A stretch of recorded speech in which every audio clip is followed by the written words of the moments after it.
Voters of Sembawang GRC, I am very pleased and honored to be speaking with all of you tonight at the invitation of our Sembawang GRC team. You just heard a very fiery and feisty speech from my colleague, Catherine. She may be young, only 26 years old, but don't you agree that if she goes into Parliament and be your member of Parliament, she will be a much better member of Parliament than 90% of those PAP MPs?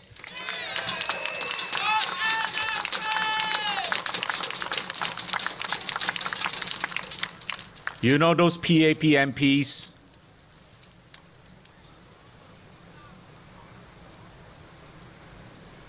Some of them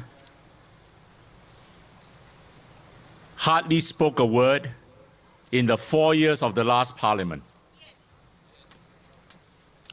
You can go onto the net and you can check their attendance and how many times they spoke in Parliament. But you know, in the run-up to this election, the PAP were trying to convince us that managing the estate was the real issue in this election.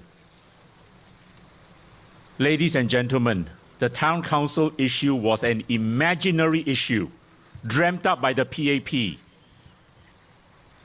to fight this election. It was not a real issue. Maybe they had an issue with the Workers' Party in Aljunied, but you think for the rest of Singapore the town issue was a real issue? It was nonsense. And now, after 4 to 5 days of the campaign, they tell Singaporeans, okay, now we are going to switch to discussing national issues. That's right, it's too late. And even when they discuss national issues, you know what are the national issues they are discussing? They have gone back to their bad old ways of fear-mongering. And chief among them, the cheerleader of this argument, is none other than Mr. Koh Boon Wan.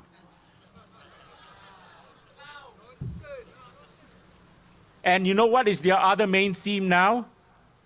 Leadership renewal. Ladies and gentlemen, those of you who are old enough, and I'm old enough, wasn't this exactly the same PAP message from back in the 1980s? Telling Singaporeans that if they did not vote for the PAP, the whole country will collapse. And do you remember 4 years ago, Lee Kuan Yew told the voters of Aljunied, if you vote in the opposition, you'll have 5 years to repent. Well, you ask the Aljunied voter today whether they are repenting. I'm sure the outcome, I'm sure the result will be known in a few days' time. But, ladies and gentlemen, let us come back to discussing national issues. And you hear Singaporeans discuss about a lot of issues. And the real national issues are issues such as Singaporeans losing jobs to foreigners. It is about the government's breach of their promise to return CPF personal life savings. It is about the relentless rising cost of living. And it is about overpopulation. But if I can distill a principle from all these issues, my fellow Singaporeans, why are Singaporeans dissatisfied today? You ask yourself. Singaporeans are dissatisfied because they don't think that their government is on their side. Singaporeans today feel that their government is working against them and not for them. Let us take the CPF issue, which I want to discuss tonight. You know, the other day the Prime Minister said, opposition parties will never tell you that on a retirement account, your CPF earns you 6%. Much better than you putting your money in UOB or DBS. I think those were his words. All right? To my knowledge, I think on the ordinary account, correct me if I'm wrong, your CPF earns between 2.5% to 4%. Ladies and gentlemen, let me tell you something. Even at 6%, it is nothing to shout about. You take the superannuation funds in Australia, the equivalent of our CPF funds, retirement funds. These are funds that manage Australian money for their retirees. 3 years ago, those funds return on average at least 16%. 16%. 2 years ago, when the world economy was not doing so well, those funds returned 13%. And last year, those funds returned at least 8.5%. You tell me, is the 2.5% to 4% your CPF is earning you up to international standards?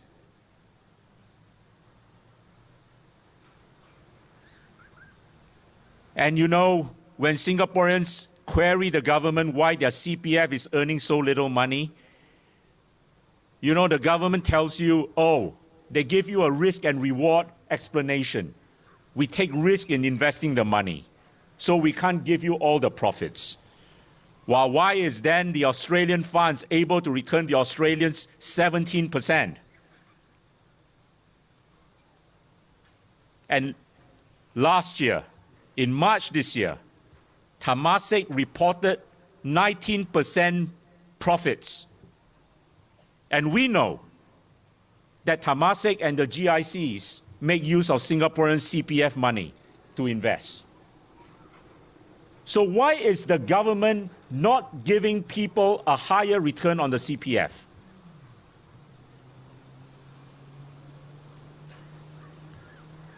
If the government is concerned about Singaporeans in retirement, and they want Singaporeans to lead a dignified life, a comfortable life, you know what? They should be returning you at least 15% on the CPF. But they are not. There is no accountability. There is no accountability as to how your CPF money is used. There is no accountability as to what returns your CPF gets them on their investments. Now, shouldn't we Singaporeans be asking for that?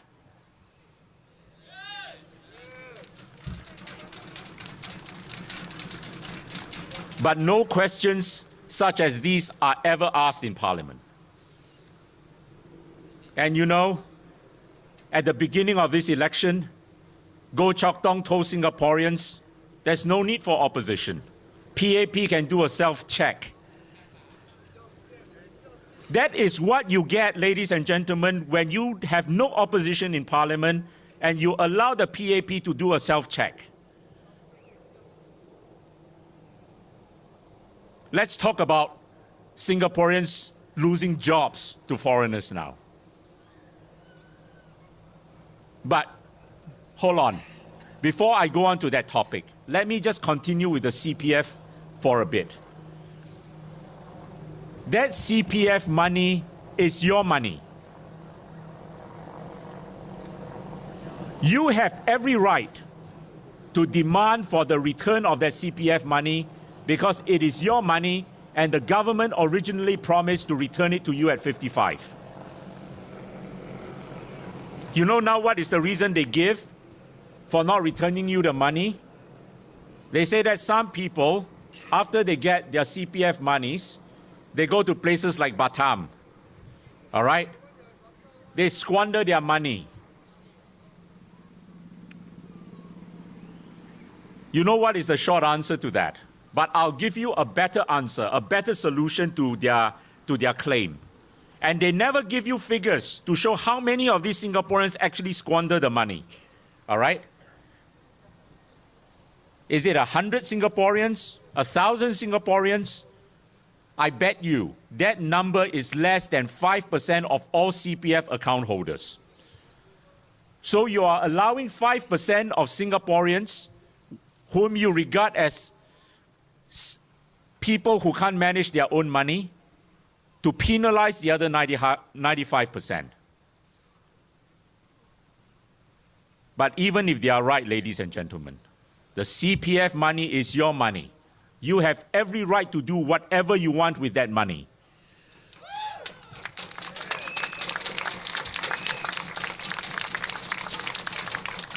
You know, today, I was doing a walkabout in Tampines. I'm a candidate for the Tampines GRC. And we visited a Muslim coffee shop in Tampines. And a Muslim elderly man spoke with me. He's in his 60s already. And he said, you know, I want to go on the Hajj, but I have no money to go on the Hajj. The Hajj is the most important thing in my life. So if you return monies to people at 55, they can go on the Hajj. You want to wait till 65 to just return people 20% of their monies? Well, there's always a chance that certain people will not make it to that age. And it's not just Muslim families wishing to go on the Hajj. It is ordinary Singaporeans like you who may need that CPF money maybe to help your children get through university.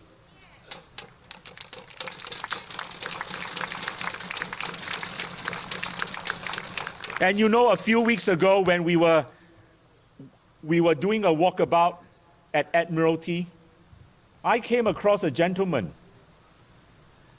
who told me this story, that his son was going through university now. He had to give his son $20 every day for his expenses. And even that $20 is a substantial part of the family's disposable income. And he could not understand why our government is spending hundreds of millions of dollars every year subsidizing foreign students to go through our schools and universities, and not helping to relieve the burden on families like his.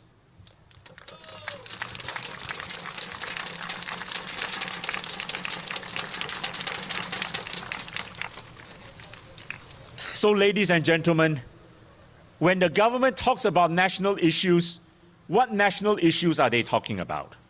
They are not addressing the issues that are facing Singaporeans today. They gloss over it. They don't want to talk about it. All you get are platitudes from the Prime Minister. No one will be left behind. You know where that phrase comes from?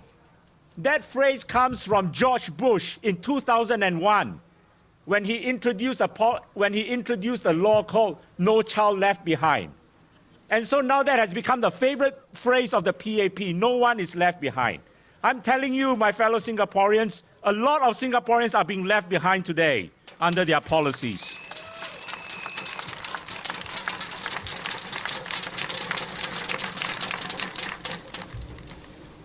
We see it everywhere, don't we?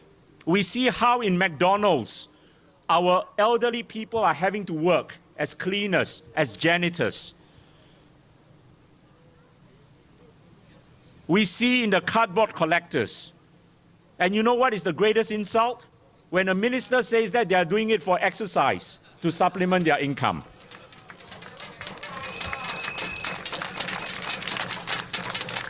I was telling another rally the other night, you know, even these cardboard collectors have foreign competition. Because foreign citizens or foreign PRs compete with them to collect the cardboards. And our ministers don't realize this because their jobs must be one of the few in our economy that is not open to foreign competition.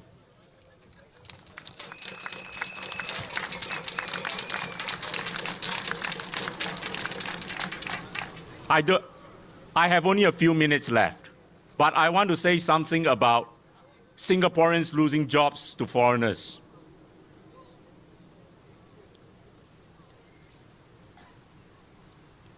You know, ladies and gentlemen, in any first world country, you will never have this phenomenon of a citizen of the country losing a job to a foreigner. Never. You go to America, you go to Europe, you go to Britain, you go to Japan, you see whether as a foreigner you can take away a job of the indigenous people of that country.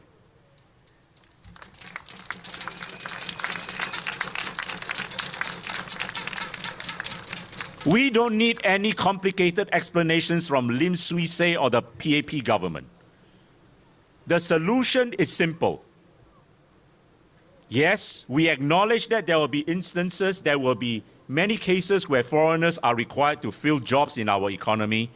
But the solution, ladies and gentlemen, surely is give priority to the Singaporean first.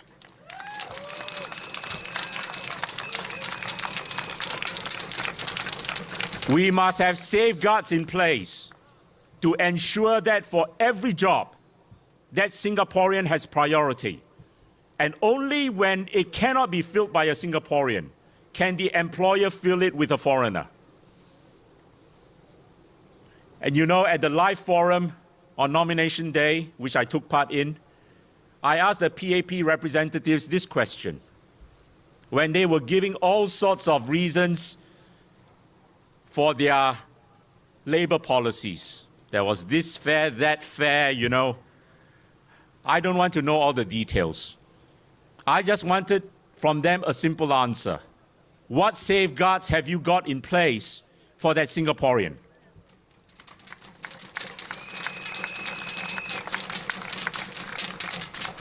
And there was no answer, because there are no safeguards. Absolutely zero safeguards. All right, you may say, you know, you have to advertise for 2 weeks, all right, before you can get a foreigner. Employers are running rings around that, all right? Which is why I say this government at the end of the day does not care about the person, does not care about the people. It cares about profits.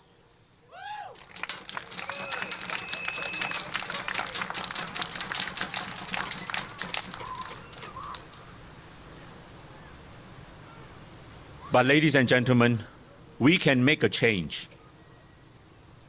We can vote for government to be on our side. On the 11th of September, you are the one in control. Never forget that. You are not powerless. Don't let all this fear-mongering get to you. On the 11th of September, you are the ones who will decide the future of Singapore. You are the ones who will decide whether our children have a better future than their parents, or whether our children will be the first generation of Singaporeans to have a lesser future.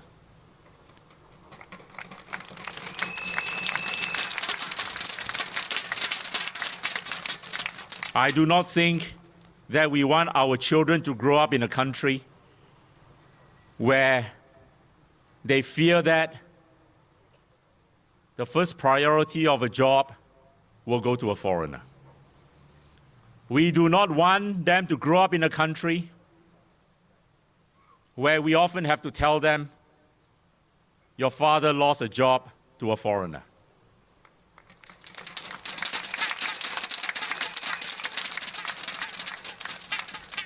We expect our young man who reach 18 to serve our country for 2 years.